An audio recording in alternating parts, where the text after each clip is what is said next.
Salute സുഹൃത്തുക്കളെ. തിരുവനന്തപുരത്തെ secretariat കെട്ടിടം 1939 ബ്രിട്ടീഷ് ഭരണകാലത്ത് ബ്രിട്ടീഷ് റീജന്റ് ഭരിച്ചുകൊണ്ടിരുന്നപ്പോൾ ട്രാവൻകൂർ തിരുവിതാംകൂർ രാജാവിന്റെ പണം കൊണ്ട് കെട്ടിയതാണ് എന്ന് പറയപ്പെടുന്നു. നേരത്തെ തിരുവിതാംകൂറിലുള്ള രാജ്യ ഭരണം നടന്നിരുന്നത് അതിന് തൊട്ടടുത്തുള്ള ഒരു കെട്ടിടത്തിലായിരുന്നു. അതിനെ ആനക്കച്ചേരി എന്നാണ് അന്ന് പറഞ്ഞിരുന്നത്. ഞാനൊക്കെ ജനിക്കുന്നതിന് മുമ്പായിരുന്നപ്പോഴാണോ എൻ്റെ കുട്ടിക്കാലത്താണോ എന്ന് അറിയില്ല. ആ ഒരു സമയത്ത് ഞാൻ കേട്ടിട്ടുണ്ട് ഇങ്ങനെ ആനക്കച്ചേരി എന്ന് പറഞ്ഞ ഒരു കെട്ടിടത്തെക്കുറിച്ച്. കാരണം അതിന്റെ മുൻഭാഗത്ത് ഒരു വലിയ ആനയുടെ എംബ്ലം വെച്ചിട്ടുണ്ടായിരുന്നു. ഇപ്പൊ തിരുവിതാംകൂർ രാജഭരണത്തിന്റെ സിമ്പലാണല്ലോ ആന. അപ്പൊ ആനയുടെ ഒരു വലിയ എംബ്ലം വെച്ചിരിക്കുന്നത് കൊണ്ട് അതിനെ ആനക്കച്ചേരി എന്നാണ് വിളിച്ചിരുന്നത്.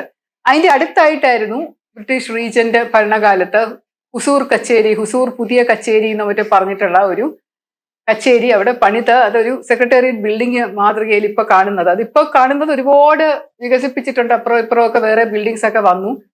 അത്ര നല്ല അതുമായിട്ട് ചേരുന്ന ബിൽഡിംഗ് ആണെന്ന് എനിക്ക് അഭിപ്രായമില്ലെങ്കിൽ പോലും അന്ന് തൊട്ട് ഇന്ന് വരെ അത് നല്ല രീതിയിൽ പ്രവർത്തിക്കുന്ന തലയെടുപ്പോട് കൂടി നിൽക്കുന്ന ഒരു കെട്ടിടമാണ്. 2020 ഓഗസ്റ്റ് മാസം 25-ാം തീയതി അവിടെ ഒരു തീ പിടിച്ചു. എൻ്റെ അറിവിൽ സെക്രട്ടേറിയറ്റില് ഇതിനു മുമ്പ് തീ പിടിച്ചിട്ടില്ല. അത് ഫയർ സേഫ് ആയിട്ട് നമ്മൾ മെയിൻറ്റെയിൻ ചെയ്തുകൊണ്ട് പോകുന്ന ഒരു കെട്ടിടമാണ്. ഞാനൊരു 1-2 എപ്പിസോഡ് മുമ്പ് നിങ്ങളോട് പറഞ്ഞിരുന്നു, ഫയർ DGP ആയതിനു ശേഷം ഞാൻ സെക്രട്ടേറിയറ്റിലെ ഒരു ഫയർ ഓഡിറ്റ് നടത്തി അത് ഫയർ പ്രൂഫ് ആണ് എന്ന് ഉറപ്പ് വരുത്തി വയറിംഗ് ഒക്കെ ശരിയാണോ എന്ന് നോക്കി. നമ്മൾ ഒറ്റയ്ക്കല്ല ഇത് ചെയ്യുന്നത്. ഇലക്ട്രിക്കൽ ഇൻസ്പെക്ടറേറ്റിലെ ആൾക്കാരെ വിളിക്കും, സെക്രട്ടേറിയറ്റിലെ സ്റ്റാഫിനെ വിളിക്കും, ഫയർഫോഴ്സിലെ ഓഫീസേഴ്സ് ഉണ്ടാവും. അങ്ങനെ എല്ലാവരും കൂടെ ചേർന്നിട്ടാണ് ഒരു ബിൽഡിങ്ങിന്റെ ഫയർ ഓഡിറ്റ് നടത്തുന്നത്. അപ്പൊ ഫയർ ഓഡിറ്റ് നടത്തി സെക്രട്ടേറിയറ്റ് ഫയർ പ്രൂഫ് ആണ് എന്ന് ഉറപ്പ് വരുത്തിയ ശേഷമാണ് ഈ തീ അവിടെ വരുന്നത്.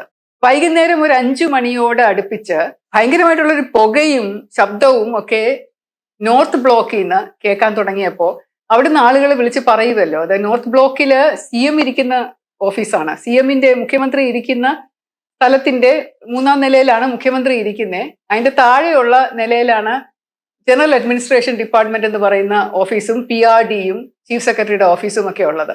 അപ്പൊ ആ ഓഫീസിന്റെ PRD ജനറൽ അഡ്മിനിസ്ട്രേഷൻ സ്ഥാനത്താണ് അവിടെയുള്ള ഒരു ബിൽഡിങ്ങിൽ ഒരു മുറിയിലാണ് തീ വന്നത്. അത് കണ്ടോൺമെന്റ് ഗേറ്റിനോട് ചേർന്ന്, കണ്ടോൺമെന്റ് പോലീസ് സ്റ്റേഷൻ നേരെ ഓപ്പോസിറ്റ് ഇരിക്കുന്നു. അപ്പൊ കണ്ടോൺമെന്റ് ഗേറ്റ് എന്നാണ് അതിന് പറയുന്നത്. ചേർന്ന് പുറത്തോട്ട് ജനലുകളൊക്കെ ഉള്ള ഒരു റൂമാണ്. അപ്പൊ അവിടെ ഈ തീ പടർന്നു പിടിച്ചപ്പോൾ കുറെ പേര് ചേർന്ന് ജനലൊക്കെ തുറന്ന് പുകയൊക്കെ വെളിയിലോട്ട് വിടാനായിട്ട് ഒരു ശ്രമം നടത്തി. സെക്രട്ടേറിയറ്റിൽ തന്നെ ഒരു ഫയർ യൂണിറ്റ് ഉണ്ട്, നമ്മുടെ തന്നെ ഒരു ചെറിയ യൂണിറ്റ് അവിടെ വർക്ക് ചെയ്യുന്നുണ്ട്. അത് ഞാൻ പറഞ്ഞിരുന്നു, അത് കുറച്ചുകൂടെ മെച്ചപ്പെടുത്തി എടുത്തു എന്നൊക്കെ. അപ്പൊ അവരുടെ ഓഫീസേഴ്സ് അവിടെ ഓടിച്ചെന്ന് ഫയർ എക്സ്റ്റിങ്ക്യൂഷേഴ്സും ഒക്കെ ആയിട്ട് ഓടിച്ചെന്ന് നോക്കുമ്പോൾ അവിടെ തീ മിക്കവാറും എല്ലാം കെട്ടടങ്ങിയിരുന്നു. പുക മാത്രമായിരുന്നു കാര്യമായിട്ടുണ്ടായത്. എന്നാലും ഉള്ള ബാക്കിയെല്ലാം അവര് ഫയർ എക്സ്റ്റിങ്ക്യൂഷർ തളിച്ച് അവര് അത് ചെയ്തു, എല്ലാം അണച്ചു, ജനലുകളെല്ലാം തുറന്നിട്ടു. അപ്പോഴേക്കും ആളുകൾ എല്ലാവരും കൂടെ ഭയങ്കരമായിട്ട് ബഹളം തുടങ്ങി. കാരണം പത്രക്കാരൊക്കെ അറിഞ്ഞപ്പോ, ഒപ്പോസിഷൻ അറിഞ്ഞപ്പോ അതിന്റെ പാർട്ടിക്കാരും വിവിധ BJPക്കാരും കോൺഗ്രസ്സുകാരും ഒക്കെ അവിടെ വന്നൊരു ബഹളം ഉണ്ടാക്കാൻ തുടങ്ങുകയും അങ്ങനെ അവർ അടിച്ചകത്ത് കയറാൻ ശ്രമിക്കുക, ഇത് മനഃപൂർവ്വം തീയിട്ടതാണെന്ന് പറയുകയൊക്കെ ചെയ്ത സംഭവം നിങ്ങൾക്ക് ഓർമ്മയുണ്ടോ എന്ന് അറിയില്ല. അതിന്റെ ഒരു പശ്ചാത്തലത്തിലാണ് ഈ ഒരു വീഡിയോ ഞാൻ ഇവിടെ ചെയ്യുന്നത്. ഇതിനകത്ത് ഞാൻ പറയുന്നത് നിങ്ങൾ പൂർണ്ണമായി വിശ്വസിക്കണം എന്നില്ല. എൻ്റെ കാഴ്ചപ്പാടും എൻ്റെ അഭിപ്രായവുമാണ് ഞാൻ ഇവിടെ പറയുന്നത്.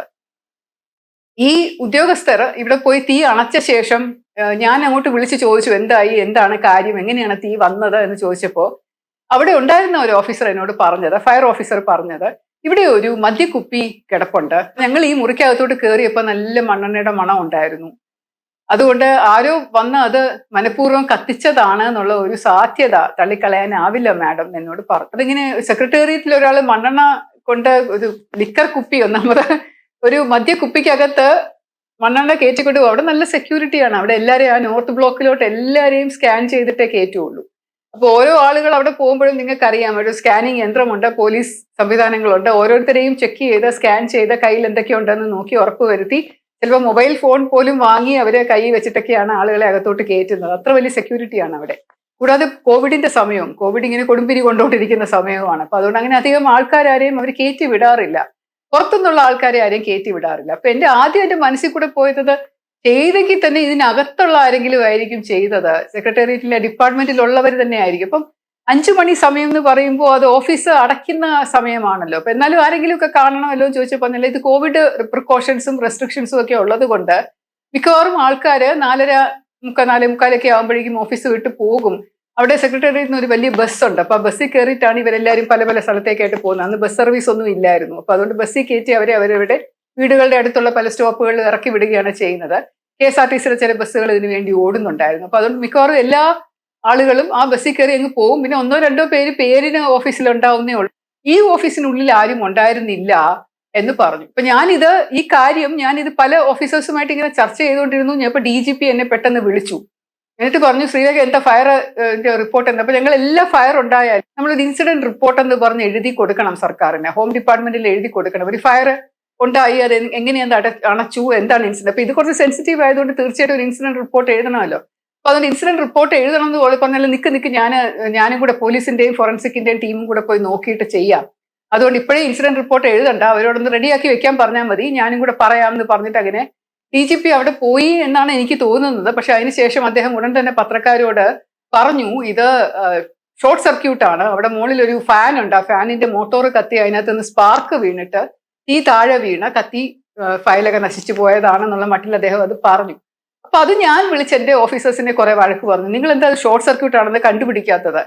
ഒരു ഫാൻ കത്തിപ്പോയാൽ മോട്ടോറിന്റെ കത്തി നിൽക്കുന്ന കാര്യം നിങ്ങൾക്കറിയാമല്ലോ. അപ്പൊ അത് ഫയർ ഓഫീസേഴ്സ് അല്ലേ, എക്സ്പീരിയൻസ്ഡ് ആൾക്കാരല്ലേ. അപ്പൊ നിങ്ങൾ എന്താണ് ഈ ഫാൻ കത്തിയാണ് അത് ചെയ്തതെന്ന് മനസ്സിലാക്കാത്തതെന്ന് ചോദിച്ചപ്പോൾ അവര് പരിഭ്രമിച്ചു. എന്നിട്ട് പറഞ്ഞു, ഇല്ല മാഡം, അങ്ങനെ ഫാൻ ഈ താഴേന്നാണ് തീ കത്തിയിരിക്കുന്നതായിട്ട് ഞങ്ങൾക്ക് തോന്നിയത്.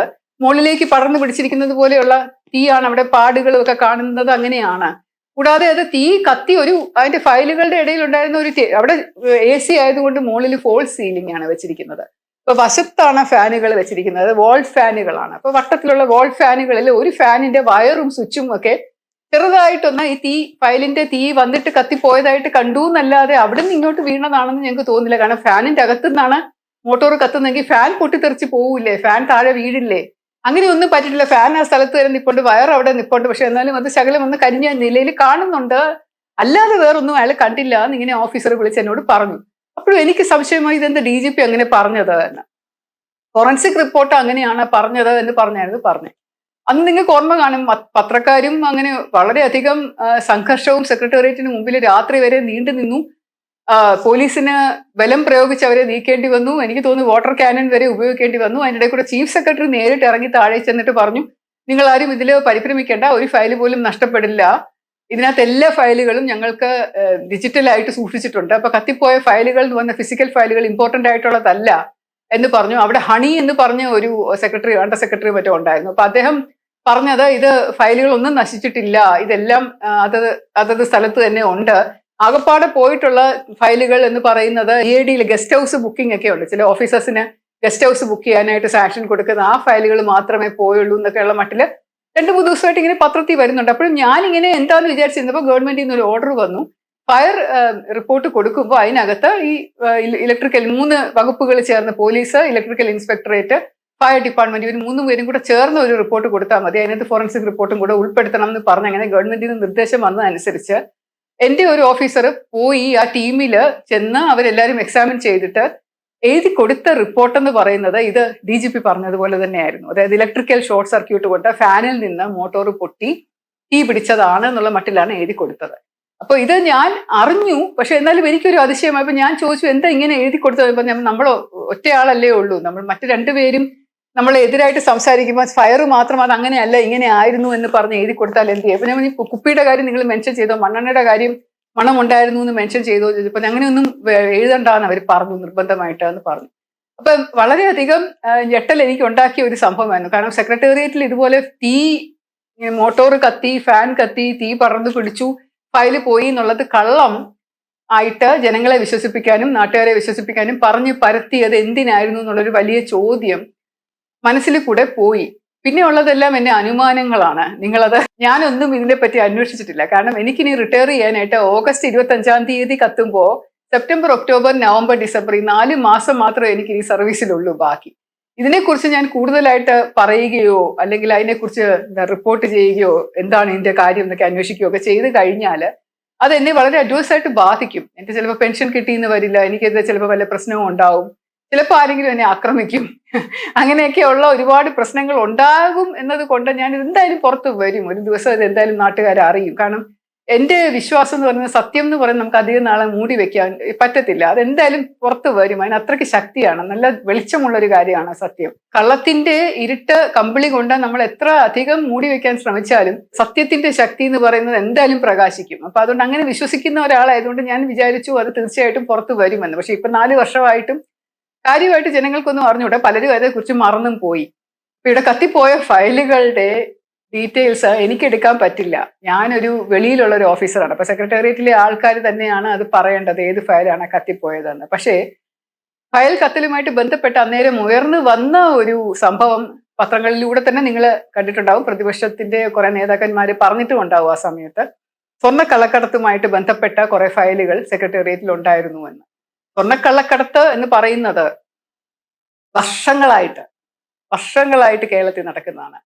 അതിന്റെ ഒരു എന്താണ്, ഒരു മഞ്ഞുമലയുടെ ഒരു അറ്റം മാത്രമാണ് നമ്മൾ ഇടയ്ക്കിടയ്ക്ക് പിടിച്ചതായിട്ട് കസ്റ്റംസ് 30 കിലോ പിടിച്ചു, 40 കിലോ പിടിച്ചു, 12 കിലോ പിടിച്ചു എന്നൊക്കെ പറഞ്ഞ് കാണിക്കുന്നത് ഒരറ്റം മാത്രം. ആരെങ്കിലും ഇൻഫർമേഷൻ കൊടുത്തു കഴിയുമ്പോൾ റെയ്ഡ് ചെയ്യും, പിടിക്കും. അങ്ങനെ അല്ലാതെ കോടിക്കണക്കിന് രൂപയുടെ സ്വർണം, കോടിക്കണക്കിന് രൂപയുടെ സ്വർണം കേരളത്തിലേക്ക് വരുന്നുണ്ട്. സ്വർണം എന്ന് പറഞ്ഞാൽ ഇവിടുത്തെ ജനങ്ങൾക്ക് ഒരു ഭ്രാന്താണല്ലോ. അതുകൊണ്ട് തന്നെയാണ് കേരളത്തിലെ സ്വർണ്ണ കച്ചവടക്കാരാണ് ഇവിടുത്തെ ഏറ്റവും റിച്ചസ്റ്റ് ആയിട്ടുള്ള ആൾക്കാർ. ഏറ്റവും വലിയ പണക്കാരെന്ന് പറയുന്ന എല്ലാ സ്വർണ്ണ മുതലാളിമാരാണ്, സ്വർണ്ണ കച്ചവടം നടത്തുന്നവരാണ്. നേരായിട്ടുള്ള രീതിയിൽ സ്വർണ്ണ കച്ചവടം നടത്തിയാൽ അവർക്ക് എത്ര റിച്ച് ആവാനായിട്ട് പറ്റില്ല.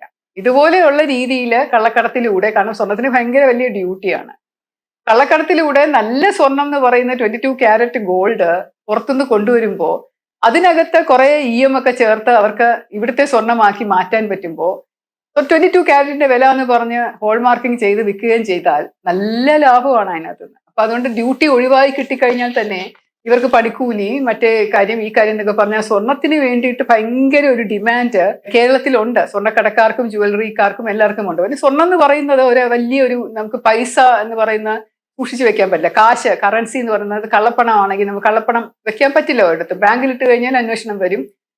ഡൽഹിയില് ഫൈനാൻസ് ഡിപ്പാർട്ട്മെന്റിന്റെ കീഴിൽ ഫൈനാൻഷ്യൽ ഇന്റലിജൻസ് യൂണിറ്റ് എന്ന് പറഞ്ഞൊരു യൂണിറ്റ് ഉണ്ട്. ഇവരെ എല്ലാ ബാങ്ക് അക്കൗണ്ടുകളും മോണിറ്റർ ചെയ്തുകൊണ്ടിരിക്കുകയാണ്. ഏതെങ്കിലും ഒരു ബാങ്ക് അക്കൗണ്ടിൽ നിന്ന് 10 ലക്ഷം രൂപയോ 5 ലക്ഷം രൂപയോ ഒക്കെ ആരെങ്കിലും പെട്ടെന്ന് വലിച്ചു കഴിഞ്ഞാൽ എന്തിന് വലിച്ചു എന്ന് അന്വേഷിക്കും. ഡെയിലി എല്ലാ ബാങ്കുകളും അവരുടെ ബാങ്ക് ഡീറ്റെയിൽസ് FIUവിന് കൊടുക്കുകയും സംശയാസ്പദമായിട്ടുള്ള എല്ലാ ബാങ്ക് ട്രാൻസാക്ഷൻസും അവർ മോണിറ്റർ ചെയ്യുകയും ചെയ്യും. ഇതിന്റെ ഒരു കോപ്പി ഇൻകം ടാക്സിനും കൊടുത്ത് അങ്ങനെ എല്ലാ NIAയും നോക്കി അങ്ങനെ എല്ലാ കാര്യങ്ങളും ഒബ്സർവ് ചെയ്തുകൊണ്ടിരിക്കുകയാണ് അവര്. അതുകൊണ്ട് കള്ളപ്പണം കിട്ടുന്ന പൈസ ഒന്നും ബാങ്കിൽ ഇടാൻ പറ്റത്തില്ല. അതുകൊണ്ട് ഈസി ആയിട്ട് ചെയ്യാൻ പറ്റുന്നത് സ്വർണ്ണമാക്കി മാറ്റുക എന്നുള്ളതാണ്. അപ്പൊ സ്വർണ്ണമാക്കി മാറ്റി വെച്ച് കഴിഞ്ഞാൽ അത് എപ്പോഴാണെങ്കിലും നമുക്ക് ആവശ്യത്തിന് വിറ്റ പൈസ കിട്ടുമല്ലോ. അപ്പൊ അങ്ങനെ ചെയ്യുന്നവരുണ്ട് ഒരുപാട് പേര്. അപ്പൊ അങ്ങനെ സ്വർണത്തിന് വലിയ ഡിമാൻഡ് ഉണ്ട്. ഇതുപോലെയുള്ള ഒരു സംസ്ഥാനത്തില് 2016 ഒക്ടോബർ മാസം UAEയുടെ ഒരു കൗൺസിലേറ്റ് തുടങ്ങിയത് നിങ്ങൾക്ക് ഓർമ്മ കാണും. പെട്ടെന്നായിരുന്നു, പ്രതീക്ഷിച്ചതുമല്ല, വളരെയധികം സന്തോഷപൂർവ്വം ആഘോഷിച്ചൊക്കെ തുടങ്ങിയ ഒരു കൗൺസിലേറ്റ് ആയിരുന്നു. UAEയുടെ ഒരു കോൺസുൽ ജനറൽ ഇവിടെ വന്നു. കരമനയുടെ അടുത്ത ഒരു വാടക കെട്ടിടത്തിലെ വലിയ പൈസയൊക്കെ ചെലവാക്കി അത് കുറെ അധികം സെക്യൂരിറ്റി പ്രൂഫാക്കി ഒരു വലിയ സെക്യൂരിറ്റി കൺസ്ട്രക്ഷൻസ് ഒക്കെ നടത്തി, മതിലൊക്കെ വലുതായിട്ട് പൊക്കിക്കെട്ടി, ഗാർഡിനെ നിയമിച്ച്, പോലീസിനെ നിയമിച്ച്, അങ്ങനെ ഭയങ്കര വലിയ സന്നാഹത്തോടു കൂടി ആണ് ഈ UAE കൗൺസിലേറ്റ് അവിടെ തുടങ്ങിയത്. ADGP ഇന്റലിജൻസ് എന്നുള്ള നിലയിൽ എന്നെ അവിടെ ക്ഷണിച്ചിട്ടുണ്ടായിരുന്നു. ഞാൻ അവിടെ പോയി ഞാനും കൂടെ അറ്റൻഡ് ചെയ്ത ഒരു ചടങ്ങായിരുന്നു അത്. എനിക്കത് ഓർമ്മയുണ്ട്. ആ ഓഫീസിൽ ചെന്ന് ഇരുന്നപ്പോ അവിടെ പർദ്ദയിട്ട ഒരു പെൺകുട്ടി, കറുത്ത വേഷമിട്ട് പർദ്ദയിട്ട ഒരു പെൺകുട്ടി, ചുമപ്പിച്ച മുടിയൊക്കെ ആയിട്ട് ഒരു പെൺകുട്ടിയാണ് വന്ന് ഇതിന്റെ ഇതൊക്കെ പറഞ്ഞത്. ഇൻട്രൊഡക്ഷൻ ഒക്കെ പറയുകയും സംസാരിക്കുകയും അറബിയിലും ഇംഗ്ലീഷിലും ഒക്കെ നല്ലപോലെ സംസാരിക്കുകയും മാസ്റ്റർ ഓഫ് ദ സെറിമണീസ് കൊമ്പിയറിംഗ് പോലെ ചെയ്തത്. ആ കുട്ടിയെ സ്വപ്ന സുരേഷ് ആയിരുന്നു എന്നുള്ളത് എനിക്കറിയില്ലായിരുന്നു ആ സമയത്ത്. കാരണം എനിക്ക് അതിനെ കണ്ടിട്ട് ഒരു അറബി പെൺകുട്ടിയെ പോലെയാണ് തോന്നിയത്, മലയാളിയാണെന്നോ ഒന്നും തോന്നിയില്ല. വലിയ വലിയ VIP മാർ ഒരുപാട് പേരുണ്ടായിരുന്നു. നമ്മുടെ മുഖ്യമന്ത്രിയായിരുന്നു ഉദ്ഘാടകൻ. പിന്നെ UAEയുടെ വളരെ വലിയ ഒരു മന്ത്രിയോ ഷേഖോ ആരൊക്കെയൊക്കെ ഉണ്ടായിരുന്നു. പക്ഷെ UAEയുടെ ഭരണാധികാരി, ഷാർജ ഭരണാധികാരിയാണെന്ന് തോന്നുന്നു, അതിന് തൊട്ട് മുമ്പ് വന്നിട്ടുണ്ടായിരുന്നു, കേരളത്തിൽ വിസിറ്റ് ചെയ്തിട്ടുണ്ടായിരുന്നു. മുഖ്യമന്ത്രി അങ്ങോട്ടും പോയിട്ടുണ്ടായിരുന്നു. അപ്പൊ അതിന്റെയൊക്കെ അനന്തര ഫലമായിട്ടാണ് UAE കൗൺസിലേറ്റ് ഇവിടെ തുടങ്ങിയത്. അത് മലയാളികൾക്ക് വളരെ അനുഗ്രഹമാണ് എന്നാണ് പറയപ്പെട്ടത്. കാരണം ഒരുപാട് പേർക്ക് വിസ ആവശ്യത്തിന് വേണ്ടിയിട്ട് അവിടെ പോയാൽ ചെയ്യും. അല്ലെങ്കിലും UAE വിസ കിട്ടാൻ വലിയ പ്രയാസമൊന്നുമില്ല. നമ്മളത് അപ്ലൈ ചെയ്ത് കഴിഞ്ഞാൽ പെട്ടെന്ന് കിട്ടുന്ന കാര്യമേ ഉള്ളൂ. പക്ഷെ എന്നാൽ ഇവിടെ ഒരു കൗൺസിലേറ്റ് ഉള്ളപ്പോൾ എംപ്ലോയ്മെന്റ് വിസയൊക്കെ പെട്ടെന്ന് കിട്ടുന്നൊക്കെയുള്ള ഒരു ധാരണയിൽ അങ്ങനെ വലിയ കൊട്ടിഘോഷിച്ച് തുടങ്ങിയതാണ്. ഒരുപാട് പേർക്ക് എംപ്ലോയ്മെന്റ് ഒക്കെ കൊടുത്തു. പലയിടത്തുനിന്നുമൊക്കെ ആൾക്കാർ വന്ന് താമസമായി. അപ്പൊ എന്റെ വീട്, ഞാൻ താമസിക്കുന്ന എന്റെ വീട്, ഒരാൾ വന്ന് എന്നോട് ചോദിച്ചു, മാഡം മാസം 1 ലക്ഷം രൂപ വാടക തരാം, കോൺസൂൾ ജനറൽ ഇങ്ങനെ ഒരു വീട് അന്വേഷിച്ച് നടക്കുകയാണ്, ഹോട്ടലിൽ താമസിച്ചും എടുത്തു. അപ്പൊ മാഡത്തിന്റെ വീട് പോലെ ഒരു വീട് കണ്ടപ്പം ആൾക്ക് ഇഷ്ടപ്പെട്ടു. ഇതിന്റെ മുമ്പിലൂടെ എങ്ങാണ്ട് പോയപ്പോ, അപ്പൊ ഇത് ആരുടെ വീടാണ്? 1,00,000 രൂപ വാടക മാസം കൊടുക്കാം, അത് കൊടുക്കുവോ ചോദിച്ചു എന്ന് പറഞ്ഞു. ഞാൻ പറഞ്ഞു രക്ഷയില്ല, ഞാൻ കൊടുക്കൂല, ഞങ്ങൾ ഇവിടെ സമാധാനമായിട്ട് താമസിക്കുകയാണ് എന്ന് പറഞ്ഞ ഒരു സംഭവം എനിക്ക് ഓർമ്മ വരുന്നുണ്ട്. ഈ കോൺസുലേറ്റുമായിട്ട് ബന്ധപ്പെട്ടിട്ടാണ് ഈ സ്വർണ്ണ കള്ളക്കടത്തിനെ പറ്റി വലിയ അപവാദങ്ങൾ ഉണ്ടായത്. കാരണം UAE കോൺസുലേറ്റിന്റെ സെക്യൂരിറ്റി അവരുടെ ബാഗേജിനകത്താണ്, അതിനകത്ത് ഗ്രീൻ ചാനലിൽ കൂടെ കയറി വരുന്ന ഡിപ്ലോമാറ്റിക് ബാഗേജിനകത്താണ് ഈ സ്വർണം കണ്ടുപിടിച്ചത്.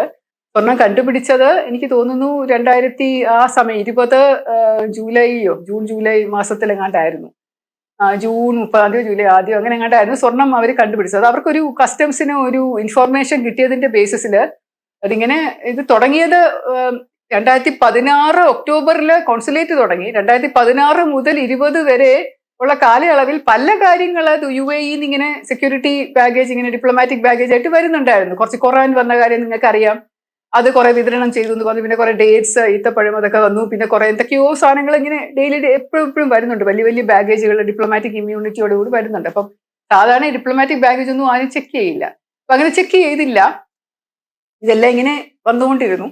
ഈ ഒരു ടിപ്പ് ഓഫ് എവിടുന്നോ കിട്ടിയത് എനിക്ക് തോന്നുന്നു ആരോ ഇതിനകത്ത് ബന്ധപ്പെട്ട ഇതിനകത്ത് ഈ ഒരുപാട് കണ്ണികൾ ഉണ്ടാവുമല്ലോ. അപ്പൊ ഈ കണ്ണികളിൽ ഒരാൾക്ക് വേണ്ടത്ര ഗുണം കിട്ടിയില്ല അതിനകത്ത്. അപ്പൊ അവരായിരിക്കും വിളിച്ച് പറഞ്ഞത് ഇങ്ങനെ വരുന്നതിനകത്ത് സ്വർണ്ണമാണ് കടത്തിക്കൊണ്ട് വരുന്നതെന്ന് പറഞ്ഞിട്ടായിരിക്കണം. കസ്റ്റംസ് പരിശോധിക്കുകയും തടഞ്ഞു നിർത്തുകയും അത് വിടാൻ വേണ്ടിയിട്ട് കോൺസുൽ ജനറലിന്റെ ഓഫീസിൽ നിന്ന് വിളി വരികയും അവിടുന്ന് വിടാത്തത് കൊണ്ട് മുഖ്യമന്ത്രിയുടെ ഓഫീസിൽ നിന്ന് വിളി വരികയും ഒക്കെ ചെയ്ത കാര്യം നമുക്കറിയാമല്ലോ. മുഖ്യമന്ത്രിയുടെ സെക്രട്ടറിയൊക്കെ ഇൻവോൾവ് ആയി എന്നൊക്കെയുള്ളൊരു കാര്യമൊക്കെ അതിനകത്തുള്ളതാണ്.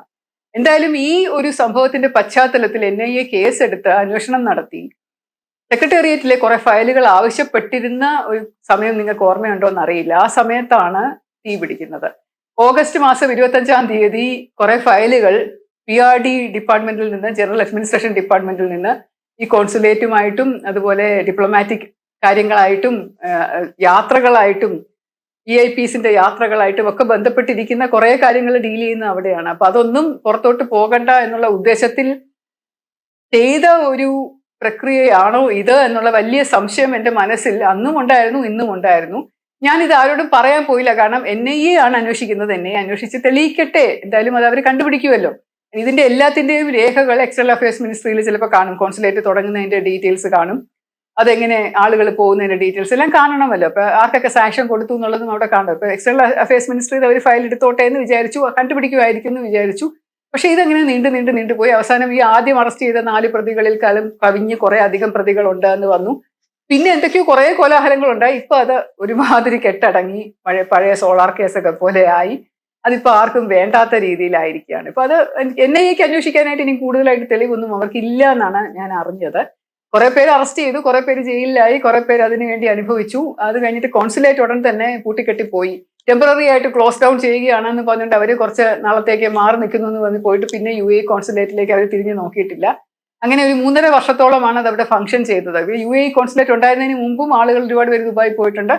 അത് ക്ലോസ് ചെയ്ത് അടച്ചു പൂട്ടിയതിനു ശേഷം ഇപ്പോഴും നിരവധി ആളുകൾ പൊക്കോണ്ടിരിക്കുന്നുണ്ട്. അപ്പൊ എന്തിനായിരുന്നു ഈ UAE കോൺസുലേറ്റ് എന്ന് പറയുന്ന ഒരു സാധനം തിരുവനന്തപുരത്ത് തുടങ്ങിയത് എന്നൊരു വലിയ ചോദ്യം ഉയർന്നു വന്നപ്പോ കള്ളക്കടത്ത് എന്നുള്ള ഒരു വാക്ക് മാത്രമേ എനിക്ക് മനസ്സിൽ വരുന്നുള്ളൂ. ഒരു ഡിപ്ലോമാറ്റിക് ചാനൽ ഉണ്ടാക്കാനും അതുവഴി ഇതുപോലെ സ്വർണം കടത്താനും വേണ്ടി മാത്രം ഉണ്ടാക്കിയ ഒരു സാധനമായിരുന്നു ഇത്. എന്തുമാത്രം പങ്ക് ഇതിനകത്ത് UAE സർക്കാരിനുണ്ട്, നമ്മുടെ സർക്കാരിനുണ്ട്, ഇതൊന്നും എനിക്കറിയില്ല. ഇത് നമ്മുടെയൊക്കെ പെർസെപ്ഷനൊക്കെ മുകളിൽ കിടക്കുന്ന കാര്യമാണ്. നമുക്കൊന്നും മനസ്സിലാവത്തില്ല ഇതെങ്ങനെയാണ് സംഭവിക്കുന്നതെന്നൊന്നും. കൂടുതൽ പ്രോബ് ചെയ്യാനായിട്ട് പോയി കഴിഞ്ഞാൽ പലർക്കും പല ബുദ്ധിമുട്ടുകളും ഉണ്ടാവും. ഒരുപാട് പവർഫുൾ ആയിട്ടുള്ള വളരെ ശക്തരായിട്ടുള്ള ഒരുപാട് പേര് ഇതിനകത്ത് ഇൻവോൾവ് ആവുമ്പോൾ ഞാൻ ഇവിടെ ഇരുന്ന് പറയുന്നത് നിങ്ങൾ വിശ്വസിക്കണം എന്നില്ല. ശരിയാവും, തെറ്റാവും. ഞാൻ പറഞ്ഞല്ലോ എൻ്റെ അനുമാനങ്ങൾ മാത്രമാണ്. പക്ഷെ എന്നാലും ഫയർ ആൻഡ് റെസ്ക്യൂ സർവീസസിൽ DGP ആയിട്ട് ഇരുന്നു കൊണ്ട് ഇങ്ങനെ ഒരു സംഭവം കൂടെ കാണാനും അനുഭവിക്കാനും ഒന്നും പറയാനാകാതെ നിൽക്കേണ്ട ഒരവസ്ഥയും വന്നത് കുറച്ച് ആ സമയത്ത് തന്നെ കുറച്ച് വിഷമിപ്പിച്ചിട്ടുണ്ട്. കാരണം ഞാൻ അങ്ങനെ എന്ത് കാര്യം ഉണ്ടെങ്കിലും ഞാൻ പറയും. പക്ഷെ ഈ ഒരു കാര്യം എനിക്ക് ആരോടും പറയാൻ പറ്റിയില്ല. അന്ന് നിങ്ങൾ പലപ്പോഴും എന്നോട് ചോദിച്ചിട്ടുണ്ട്, സർവീസിൽ ഇരുന്നുകൊണ്ട് നിങ്ങൾ എന്തുകൊണ്ട് ഇതൊന്നും പറഞ്ഞില്ല. ഞാൻ ദിലീപിന്റെ വീഡിയോ ചെയ്തപ്പോഴും അമറുൽ ഇസ്ലാമിന്റെ വീഡിയോ ചെയ്തപ്പോഴും ഒക്കെ നിങ്ങൾ ചോദിച്ചു, സർവീസിൽ ഇരുന്നുകൊണ്ട് നിങ്ങൾ എന്തുകൊണ്ടൊന്നും ചെയ്തില്ല, നിങ്ങൾ വിരമിച്ച ശേഷമാണോ ഇതൊക്കെ പറയുന്നത് എന്ന് ചോദിച്ചു. ഞാൻ സർവീസിൽ ഇരുന്നുകൊണ്ടും ഇതൊക്കെ വേണ്ടപ്പെട്ടവരോട് പറഞ്ഞിട്ടുണ്ട്, പറഞ്ഞ് മടുത്തിട്ടുണ്ട്. അപ്പോഴൊക്കെ ഞാൻ വിചാരിക്കും എപ്പോഴെങ്കിലും ഒരു അവസരം വരും, എനിക്കിത് ജനങ്ങളോട് തുറന്നു പറയാനുള്ള ഒരു അവസരം വരും, വിശ്വസിക്കുന്നവരെങ്കിലും വിശ്വസിക്കട്ടെ എന്നുള്ള ഒരു ചിന്തയിലാണ് ഞാൻ പിന്നീട് മുന്നോട്ട് നീങ്ങിയത്. ഈ ചാനൽ തുടങ്ങിയതിന്റെ ഉദ്ദേശം തന്നെ ഇതാണ്. സത്യസന്ധമായിട്ട് എനിക്ക് നിങ്ങളുടെ മുഖത്ത് നോക്കി, നിങ്ങളുടെ കണ്ണിൽ നോക്കി കുറെ കാര്യങ്ങൾ പറയാനുണ്ട്. അപ്പൊ അതിന് വേണ്ടിയിട്ടാണ് ഞാൻ ഈ ചാനലിലൂടെ പല അനുഭവങ്ങളും നിങ്ങളുമായിട്ട് പങ്കുവെക്കുന്നതും. പക്ഷെ ഈ ഒരു സംഭവം, സെക്രട്ടേറിയറ്റിൽ തീ ഉണ്ടായ സംഭവം, എൻ്റെ അനുഭവത്തില് ഇത് ഒരു സാധാരണ തീയല്ല, ഇത് ഇലക്ട്രിക് ഷോർട്ട് സർക്യൂട്ട് കൊണ്ടുണ്ടായതല്ല, ഇത് മനഃപൂർവ്വം ആരോ ചെയ്ത ഒരു കാര്യമാണ്. ഇതിന്റെ ഉദ്ദേശം എന്ന് പറയുന്നത് ചില ഫയലുകൾ പുറത്തു പോകാതിരിക്കാൻ വേണ്ടിയിട്ടുള്ള ഒരു കാര്യം തന്നെയായിരുന്നു. അപ്പൊ ഇത് എല്ലാവരും കൂടെ അറിഞ്ഞുകൊണ്ട് അത് ഇലക്ട്രിക് ഷോർട്ട് സർക്യൂട്ട് ആക്കി മാറ്റി. പിന്നീട് ഫോറൻസിക് റിപ്പോർട്ട് പോയി. അതിനുശേഷം ഒരു ഫോറൻസിക് റിപ്പോർട്ട് വിശദമായിട്ട് എഴുതി സർക്കാരിന് തന്നെ കൊടുത്തു. അന്വേഷണം, ഏതൊരു കേസ് ഉണ്ടാകുമ്പോൾ, ഒരു ഫയർ കേസ് ഉണ്ടാകുമ്പോൾ ഒരു FIR ഇടും. അണ്ടർ ക്യാപ്ഷൻ ഫയർ ഒക്കറൻസ് എന്ന് പറഞ്ഞൊരു FIR ഇടും. എന്നിട്ട് FIR-നകത്ത് കേസ് ഇങ്ങനെ അന്വേഷിക്കും. അപ്പൊ ഈ കേസിന്റെ അന്വേഷണ ചുമതല വളരെ സീനിയർ ആയിട്ടുള്ള ഒരു ADGP-യുടെ നേതൃത്വത്തിൽ അന്ന് നൽകി കൊടുത്ത ഒരു സ്പെഷ്യൽ ഇൻവെസ്റ്റിഗേഷൻ ടീമൊക്കെ ക്രിയേറ്റ് ചെയ്തു. അതൊക്കെ ജനങ്ങളെ പറ്റിക്കാൻ വേണ്ടിയിട്ടും മാധ്യമക്കാരെ പറ്റിക്കാൻ വേണ്ടിയിട്ടുമാണ് ഇതൊക്കെ ചെയ്യുന്നത്. കാരണം ഇത് വലുതായിട്ട് അന്വേഷിക്കുന്നുണ്ട്, ഇത് എന്താണെന്ന് കണ്ടുപിടിക്കും എന്നൊക്കെ പറയും. പക്ഷെ ആ റിപ്പോർട്ട് അവസാനം കോടതിയിൽ ഇതിനകത്ത് അൺനാച്ചുറൽ ആയിട്ടൊന്നുമില്ല, ഇത് ഫാൻ പൊട്ടിത്തെറിച്ചുണ്ടായതാണെന്നുള്ള മട്ടിൽ എഴുതി കൊടുക്കുകയും കോടതി അത് അക്സെപ്റ്റ് ചെയ്യുകയും ഫയൽ ക്ലോസ് ചെയ്യുകയും ചെയ്തു എന്നാണ് എൻ്റെ അറിവ്. ഈ കുപ്പി എങ്ങനെ അവിടെ വന്നു എന്നതിനെ കുറിച്ച് ഒരു ആന്തരിക അന്വേഷണം നടത്തണം എന്ന് ആ റിപ്പോർട്ടിനകത്തുണ്ട് എന്നും പറയുന്നുണ്ട്. കള്ളുകുപ്പി, മദ്യക്കുപ്പി എങ്ങനെ അവിടെ വന്നു എന്നുള്ളത്. മദ്യക്കുപ്പി എന്ന് പറയുന്നത് നല്ലപോലെ മണ്ണെണ്ണ മണത്തിരുന്ന ഒരു കുപ്പിയായിരുന്നു എന്ന് എൻ്റെ ഉദ്യോഗസ്ഥൻ പറഞ്ഞത് എൻ്റെ മനസ്സിൽ കിടപ്പുണ്ട്. തീർച്ചയായിട്ടും അവിടെ പോയിട്ടുള്ള പോലീസ് ഉദ്യോഗസ്ഥർക്ക് ഈ മണ്ണെണ്ണയുടെ മണം കിട്ടിയിട്ടുണ്ടാവും. പക്ഷെ അവരൊക്കെ ഈ പറയാൻ മടിച്ചുകൊണ്ട് പറയാത്തതും ആയിരിക്കാനായിട്ട് സാധ്യതയുണ്ട്. നിങ്ങൾക്ക് കല്ലെറിയാം, ചാട്ടവാറിട്ട് അടിക്കാം, എന്താണെന്ന് വെച്ചാൽ ചെയ്തോളൂ, ട്രോൾ ചെയ്തോളൂ. പക്ഷെ എനിക്ക് പറയാനുള്ളത് പറഞ്ഞു എന്നുള്ള വലിയ ചാരിതാർത്ഥ്യം എൻ്റെ മനസ്സിലുണ്ട്. ഇനിയും കാണാം. സസ്നേഹം, ശ്രീലേഖ.